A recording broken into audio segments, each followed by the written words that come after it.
Yo, yeah. What up, YouTube family? We back with another one. Let's get into it, man. We in Canada with it today. Toronto. Feel me? Let's see what's going on, man. Let's see what's going on in Toronto. Got some gangsters out here, I heard.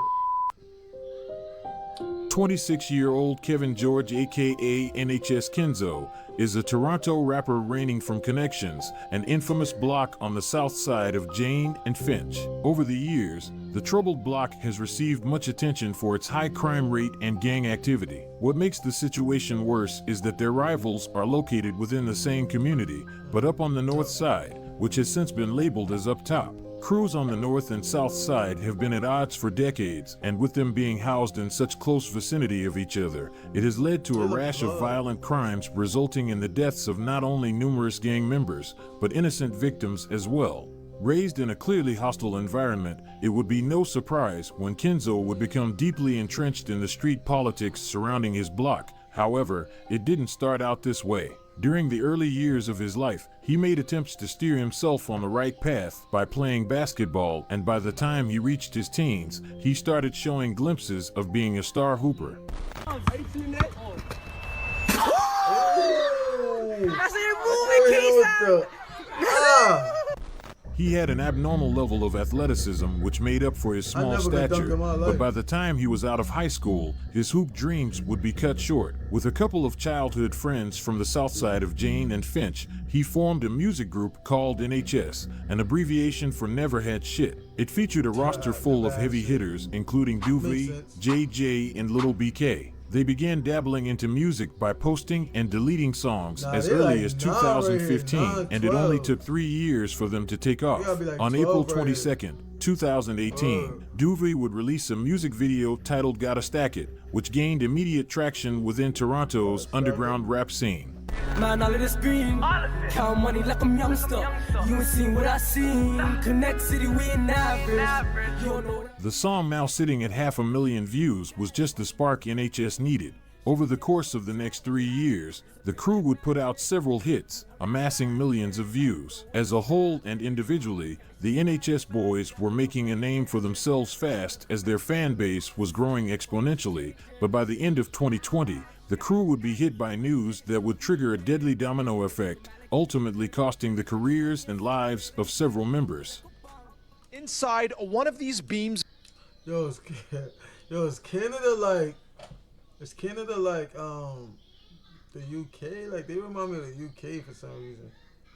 Ville townhomes last night after reports of gunfire inside a residence. This appears to be a targeted incident. On November 1st, 2020, JJ would be at a townhouse located in Niagara Falls. Reports indicated he was there for a party, with more than a dozen people inside of the home. As the party went into the morning, shots would ring out in the living room. Everyone in the home ran out, but a neighbor who heard the commotion called the police. When officers arrived to the home, they found JJ's lifeless body with a single gunshot wound to the head.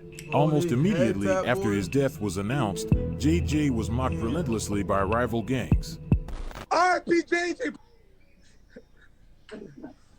Goof. You guys have to get it. JJ got it the worst. He got it in his dreams. Yo, Maya. You thought Niagara? You thought Niagara was blessed?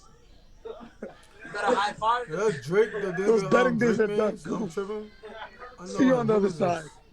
Look at this dude. Look how he dyed his hair. Just look how he dyed his hair. Yeah, I know. He dyed his hair blonde. Like blonde and red. Goof. Where's NHS? Fuck a gold tips. Oh, don't tell Nah, me. I'm not kidding. You're from Lane? Oh, get out of here. Yo, didn't Top 5 get smacked when he was younger? I gotta do my research on that, but I swear I watched a documentary or something. Like, he wasn't always like gangster. Like, he got smacked or something, or chased out of something. I don't know. You're a baby. Got chased or some shit. What the f? Just get packed and he blocked every night. Yeah, like, I never knew. I didn't know what the fuck. I never heard of them. They're not relevant. Scorpius? eBay. Limited drop. They legit? Pop with a cut and go boom. Check at the time, it's looking like noon. Yeah, I catch a nigga on the news. Make him fly balloons. You should know how we do. Yeah, nigga, I don't trust you. Dead body, this shit comes soon. Spit his black typhoon. I cannot forget. Just a month after the loss of JJ, Kenzo would release a song featuring his late friend, eerily titled Dead Friends. The song broke 100K with ease and is now sitting at 200,000 views. Just a week after that, Kenzo would drop another song which featured the now incarcerated Lil BK. Who run the streets? Yeah. Who run the streets? Caught a op out of place while I was running through the streets. Yeah. That nigga said, who run the streets? Who? Who run the streets? This nigga's are Indian. Run the streets, yeah. Who run the streets? Caught a op, had the flame while I was running through the sheets, yeah. The track aimed at the fallen up top affiliate, Houdini, shook the scene with some stunned by not only the lyrics, but how BK was able to film a music video while on the run. Starting off 2021, Kenzo would continue to release hits, with songs like Leakers and Ran It Up. It's clear Kenzo wasn't fazed by any of the noise surrounding the death of his best friend. If anything, he was fueled by it. Kenzo was evidently back in prime form, but by the summer of that year, his rise to stardom would come crashing down. Fast forward to June 19th, Kenzo, who was just recently bailed out of jail for a gun possession charge, would host a birthday party for his 1-year-old son. It would take place in Rexdale, in a neighborhood called Tandridge. Among the friends and family members at the party was also Damar Cadogan, aka D-Boy. D-Boy was— Nah, don't tell me they shot up the party. Please don't tell me they shot up the party. That's too crazy. I hope they ain't shoot up this damn party. Was not only Kenzo's baby mother's new boyfriend, but he was also a member of the Queens Drive Crips. Although the gang's activity has slowly dissipated in recent years, they are most known for being involved in a violent shootout with Pressa at a downtown Toronto condominium, which resulted in 2 Queens Drive members being kidnapped and tortured. According to sources at the scene, the party started off normal, but towards the afternoon, things quickly turned sour. Cameras at the scene captured Kenzo in the red hat and Damar in the black shirt having a conversation while 2 men were standing behind D-Boy. All 4 of them were carrying concealed firearms. In the background, dozens of children can be seen playing amid balloons, including Kenzo's 1-year-old son, who was held by Kenzo's mother. Seconds later, the conversation between the 2 men would seem to escalate to the point where Kenzo decides to walk away, with Damar following right behind, uttering something in the process. Whatever Damar said seemed to have triggered Kenzo as he stopped dead in his tracks and reached into his waistband. Damar noticed and began reaching into his waistband as well, but before he can pull anything out, shots are fired. A gunfight between Kenzo and Damar would ensue, with 2 of Kenzo's affiliates joining as well. All 4 men began firing recklessly at each other as children and partygoers scattered in fear. CCTV footage shows Damar breaking one of his legs in an attempt to flee as Kenzo and his associates unload shots at him. Damar would eventually drag himself towards safety, while Kenzo and his people would take off shortly after the gun battle. A birthday party on a warm evening with balloons and bouncy castles the night before Father's Day. It's disgusting. They have no respect, and it hurts my heart. Like, I couldn't even sleep last night to just think about like how someone could actually come at a 1-year-old birthday party and do this. Toronto police say shots were fired just before 8 p.m. Saturday, hitting a 1-year-old boy, a 5-year-old girl, and an 11-year-old boy, as well as a 23-year-old man.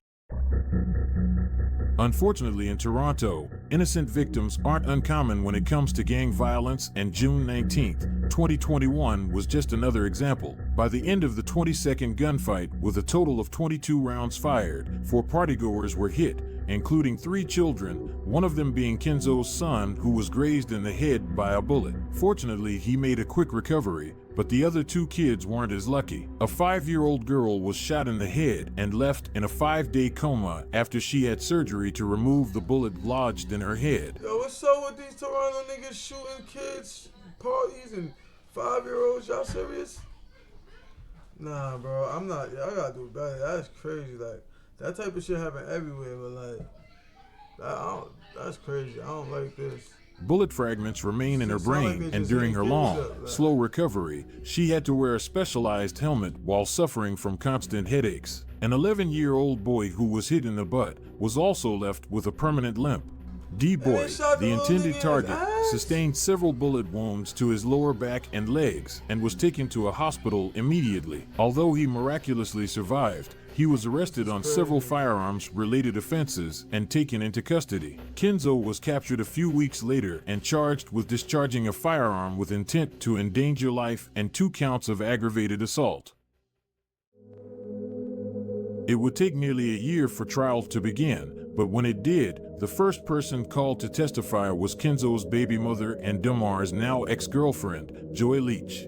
Ontario Court Judge Peter Fraser agreed to the prosecution's request to declare the 20-year-old Joy a hostile witness after the young mom spent the day giving evasive and non-responsive answers while testifying. "What can you tell us about who was shooting at your son's birthday? Tell us everything you know about what happened," Prosecutor Paul Zambanini asked. With no emotion or expression, Joy replied, "I don't know nothing." By day's end, Zambanini warned Joy to tell the truth. "There are consequences for lying under oath," he said, suggesting she talk to a lawyer. By the next trial date, nothing had changed. The veteran Crown Attorney again pointed to surveillance footage showing Joy standing between the 2 men just before they drew their weapons. "So Kenzo starts firing bullets in the direction of your baby and his own mother, and your son gets grazed by a bullet," Zambanini said while gesturing towards Kenzo, who was sitting in a prisoner box.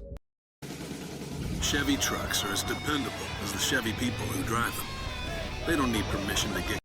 "You are right in the middle of these 2 men immediately before the shooting starts. You can't dispute that. We can see it right there." Leach hesitantly agreed, then added, "I don't see nothing." Zambanini shook his head in disbelief. "What do you mean you didn't see nothing? Everybody is running and there's gun smoke, bullets flying, and this man is shot in the legs. You're right there in the middle of it. Are you really telling this judge, I don't know what happened, I wasn't there?" Ms. Leach was then confronted with a horrifying image of a 5-year-old girl lying on the grass with a gunshot wound to the head and someone clutching her tiny hand. The image was taken from a first responder's body-worn camera. Joy's composure cracked. She started weeping and buried her head in her hands. Zambanini implored her, "I want you to tell this judge the truth. Who is that man we see on the video shooting into the birthday party? Tell the judge the truth and I won't ask you a single other question." Joy's tears continued to flow for several minutes while Zambanini threw up another picture on the computer monitor, this one of a man wearing a red hat and white t-shirt with the words "Daddy Shark" written across the front. "Who is that?" Zambanini asked. "I'm not sure," Joy said, choking back tears,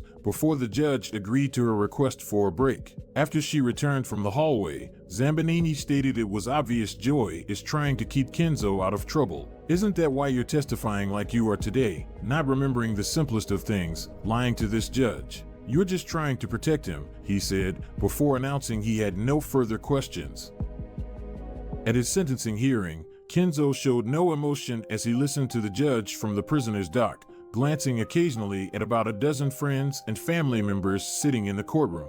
They included his son, who is now old enough to walk, and Joy Leach, who burst into tears and fled the courtroom after Judge Fraser delivered the final verdict.